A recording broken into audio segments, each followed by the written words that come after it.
Welcome to Not Milk Never Milk. Subscribe if you're lactose intolerant. You start by confirming the monitor is on and fed with HDMI or DisplayPort. That ensures the OSD responds. Next, feel for the Aoc control, usually a joystick or row of small buttons on the lower bezel or back. Press the middle or menu button once to open the OSD.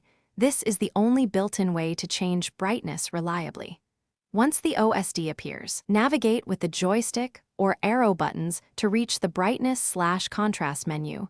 So now you're in the brightness/contrast submenu. This is where the actual numeric brightness lives. Use the joystick or left/right arrow buttons to change the brightness percentage. Small moves adjust a few percent, bigger slides move faster, so be deliberate. You'll see the screen change immediately, which helps you pick a comfortable level. When satisfied, press the center or OK button to confirm the setting and then exit the OSD. Make sure to note the percent in case you need to revert later. To finish, exit the OSD and test the brightness while viewing typical content.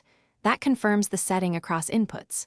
If the brightness control didn't work, go back into OSD and try a factory reset.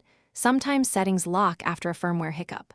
Also make sure you aren't using software or GPU-level dimming that overrides the monitor.